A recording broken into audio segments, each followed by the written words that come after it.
پاس کوئی بیری بیڑا نہ تھا، وہ کچھ بھی نہیں تھا، ایک آدمی تھا فاروق اعظم اس کا نام تھا، اور وہ فاروق اعظم کھدر کے پرانے کپڑے پہن کے جن پہ 17 پیون لگے ہوئے تھے وہ بیت المقدس کو فتح کرنے کے لیے جاتا ہے، غلام ساتھ ہے، غلام کا نام اسلم ہے۔ اسلم غلام کیا کہتا ہے؟ یہ بات میں اسلامی تاریخ کے حوالے سے نہیں کہتا، بلکہ میں ایڈورڈ گبن کی وہ انگریزی کی کتاب جس کا نام ہسٹری آف اسلام ہے، جو 22 جلدوں میں فاروق اعظم پر اس نے لکھی ہے اور اسلام کی تاریخ رقم کی ہے۔ ہسٹری آف اسلام میں ایڈورڈ گبن لکھتا ہے کہ عمر فاروق اتنے بڑے ملک کو فتح کرنے کے لیے جس وقت مدینہ منورہ سے چلتا ہے تو غلام ساتھ ہے، غلام نے مہار پکڑی ہوئی ہے۔ ذرا توجہ کرے، واقعہ آپ نے پہلے بھی سن رکھا ہوگا، لیکن میں اس میں ایک نئی بات آپ کے سامنے لانا چاہتا ہوں کہ عمر فاروق سواری پہ سوار ہے، غلام ساتھ ہے۔ کچھ دور جا کر عمر فاروق نے غلام سے کہا کہ سواری روکو۔ غلام کہنے لگا شاید امیر المومنین قضائے حاجت کے لیے آ رہے ہیں۔ جب اس نے سواری کو روک دیا، عمر فاروق نیچے آئے، قضائے حاجت نہیں کی بلکہ اس غلام سے کہا کہ اے اسلم یہ مہار میرے ہاتھ میں دے دو۔ مہار اپنے ہاتھ میں لے لی اور غلام سے کہا تو سوار ہو جا۔ غلام کہتا ہے یہ روایت تو دنیا میں کبھی نہیں ہوئی کہ غلام سوار ہو اور آقا مہار پکڑ کے آ رہا ہو۔ اے عمر امیر المومنین دنیا کیا کہے گی، لوگ کیا کہیں گے؟ عمر نے کہا دنیا جو مرضی کہے لیکن عمر یہ کہتا ہے کہ نوکر سوار ہوگا، آقا پیدل ہوگا۔ میرے بھائیوں، انسانی حقوق کی پاسداری اس سے بہتر بھی کوئی آدمی کر سکتا ہے؟ مکہ مدینہ سے چلے، مدین کی بستی گزر گئی، علاقے خراسان کے گزر گئے، کئی علاقے گزر گئے اور تبوک اور جناب جبیل کی بستیاں گزر گئی، اور اس کے بعد اردن کا علاقہ آیا تو بیت المقدس آیا تو کیا ہوا میرے بھائیوں؟ باری باری فاروق اعظم نیچے اترتے ہیں، اوپر چڑھتے ہیں، نیچے اترتے ہیں، سواری پہ سوار ہوتے ہیں۔ جس وقت بیت المقدس سامنے نظر آیا تو کیا منظر تھا کہ فاروق اعظم کے پھر نیچے پیدل چلنے کی باری تھی، اسلم کے سوار ہونے کی باری تھی۔ فاروق اعظم جب نیچے مہار لے کر چلنے لگے تو اسلم نے کہا کہ امیر المومنین عیسائی کیا کہیں گے، یہودی کیا کہیں گے کہ مسلمانوں کے خلیفہ کو، مسلمانوں کا خلیفہ اتنا بے بس اور لاچار تھا کہ خود پیدل تھا۔ اسلم کہتا ہے میں اس وقت حیران رہ گیا کہ جب عمر فاروق نے جو پاؤں میں جوتا پہنا تھا وہ جوتا ٹوٹ گیا اور عمر فاروق کے ایک ہاتھ میں ایک جوتا پکڑا ہوا ہے، دوسرے ہاتھ میں مہار پکڑی ہوئی ہے۔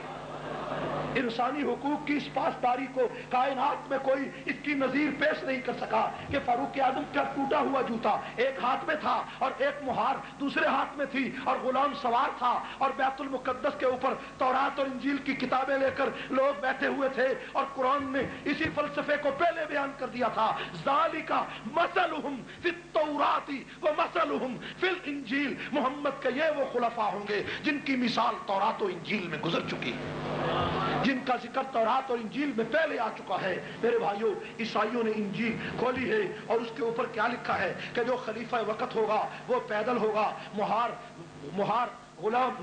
سوار غلام ہوگا، اور دوسری کتاب میں لکھا کہ فاروق اعظم کی ایسی تصویر ہوگی، پرانے کپڑے ہوں گے، ہاتھ میں جوتا ہوگا۔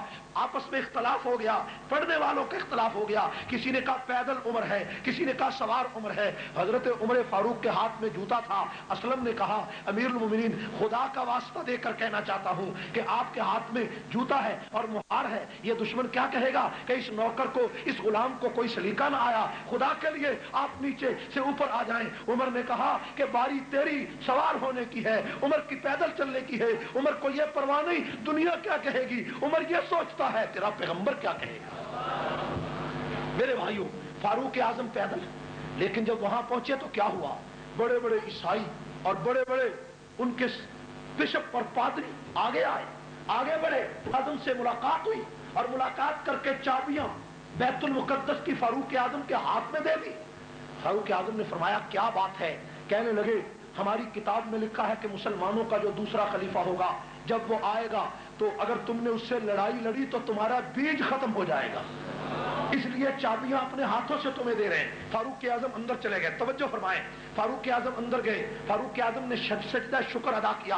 سجدہ شکر ادا کرنے کے بعد جس وقت چابیاں مل گئیں، بیت المقدس کا قبضہ مل گیا، فاروق اعظم باہر فاروق اعظم اسی جگہ پر بیٹھے ہوئے ہیں۔ تھوڑی دیر کے بعد ایک آدمی آیا اور آ کر ایک کاغذ کا رکا فاروق اعظم کو دینے لگا۔ فاروق اعظم نے کاغذ کا رکا پڑھا اور پڑھ کر کہا کہ یہ جو جگہ ہے یہ میرے باپ کی جاگیر نہیں ہے، یہ میری نہیں ہے، یہ میں اس کا مالک نہیں ہوں، بے شک ये तुम कागज सही लाए हो लेकिन मैं इसका मालिक नहीं हूँ। मजमा लगा हुआ था, हजारों दुनिया बैठी हुई थी, ईसाई और यहूदी तमाशा देख रहे थे। मुसलमान जो कुछ उस इलाके में रहते थे वो देखकर खामोश हो गए कि अमीरुल मोमिनीन ने एक बद्दू को ये तहरीर देखकर ये अजीब जुमला कहा कि मैं इस जगह का मालिक नहीं हूँ। फारूक आजम जब बाहर निकले तो बाहर निकलकर कुछ लोगों से मुलाकात हुई तो उन्होंने कहा अमीरुल मोमिनीन बाकी सारी बातें बाद में पूछेंगे, पहले ये बताओ कि वो बद्दू कौन था, वो गरीब कौन था जो एक रुक्का लेकर आया था और तुमने कहा ये जगह मेरी नहीं। उमर फारूक की आंखों से आंसू निकल आए। उमर फारूक ने फरमाया कि मेरी उम्र उस वक्त 17 साल थी जब मेरा वालिद इस बस्ती में इस इलाके के अंदर बकरियां चराने आया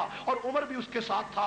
मैं सारा दिन बकरियां बैतुल मुकद्दस की बस्तियों में चराता और शाम और दोपहर को आकर इस बैतुल मुकद्दस की दीवार के नीचे जहां साया होता लेट जाता।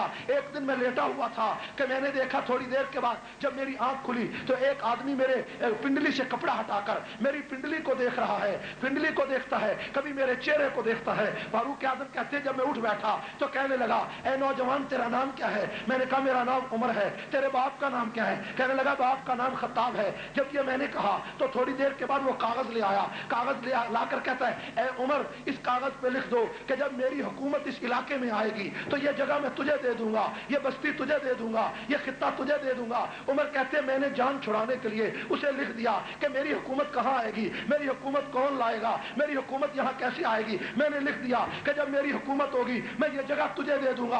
आज जब बैतुल मुकद्दस की चाबियां मुझे मिली तो उस वही बद्दू अपने लड़के को भेजता है और वो बद्दू तो घर में बीमार पड़ा है और ये जवान लड़का मेरी लिखी हुई तहरीर लेकर मेरे सामने आया और आकर कहता है कि ये जगह मुझे दे दो, मैं ये जगह तुझे देता हूं। तो उमर कहते हैं चूंकि ये जगह मेरी मलकियत नहीं है, ये मुसलमानों का माल है, इसलिए मैंने कहा कि उमर ये जगह तुझे नहीं दे सकता। कुरान ने इसी फलसफे को बयान किया कि ज़ालिका मसलुहुम फित तौराती व मसलुहुम फिल इंजील। मेरे भाइयों अदल और इंसाफ की तारीख में ऐसा सुनहरा वाकया कायनात में किसी ने नहीं सुना। आज ईसाई और यहूदी क्या कहते हैं? यहूदी और ईसाई कहते हैं कि दुनिया में एक उमर और आ जाता तो पूरी दुनिया में जुल्म का नामो निशान मिट जाता। जुल्म का नाम मिटता या ना मिटता?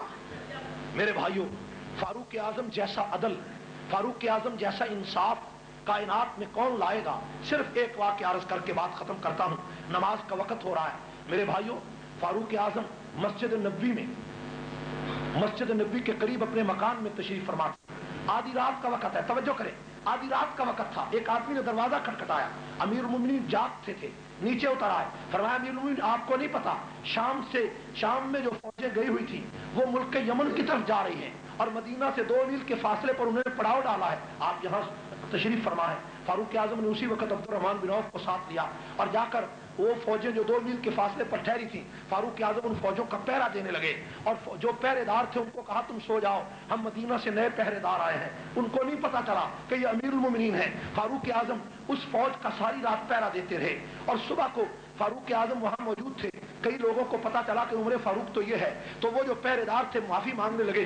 उमर फारूक ने फरमाया नहीं, मेरा फर्ज है कि मैं तुम्हारी नौकरी करूं, तुम्हारी चाकरी करूं, ये मेरा फर्ज था। तुम मुसाफिर थे, तुम मेरी रियाया थे, मेरा फर्ज था।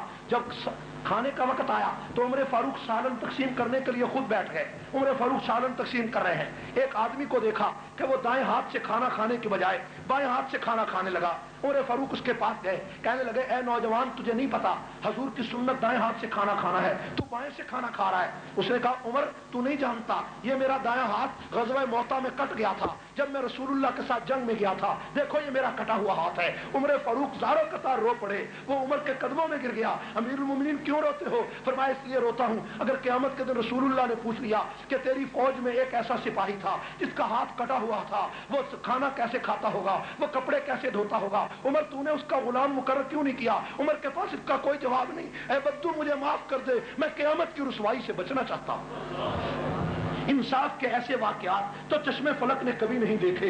आज बरतानिया के अंदर लोग कहते हैं जनाब बच्चा पैदा होता है तो वहां पर जनाब अली 8 शिलिंग या 10 शिलिंग या पाउंड उन बच्चों के वजीफा मुकर्रर हो जाता है। आप देखते हैं कि बरतानिया में बच्चा पैदा होता है, वजीफा मुकर्रर हो जाता है, लोग खुश होते हैं। जनाब ईसाइयों का यह कारनामा है, ईसाइयों का कारनामा नहीं, ये कानून फारूक आजम ने बनाया था। मेरे भाइयों इंसानी फलाह बहबूद का एक एक कानून पूरी दुनिया में फारूक आजम ने बनाया। सराय उम्र फारूक ने बनाई, मस्जिद उम्र फारूक ने बनाई, फौज उम्र फारूक ने बनाई, चौकियां उम्र फारूक ने बनाई, पहरेदार उम्र फारूक ने बनाए। रियाया को एक एक आदमी के घर जाकर पूछने का पूरा तरीका सलीका उम्र फारूक ने बनाया। गवर्नरों को नौकर उम्र फारूक ने बनाया, काजियों को गुलाम उम्र फारूक ने बनाया, वजीरों को गुलाम उम्र फारूक ने बनाया। लाओ पूरी कायनात में कितनी हुकूमतें बदल गई, एक हुक्मरान ऐसा बताओ कि जो बेवा औरत का दरवाजा खटखटा के कहे कि ए अम्मा मैं तेरा नौकर तेरे दरवाजे पे आया हूं, और जब सारी रात उसके लिए लकड़ियां और चारा ढोता रहा,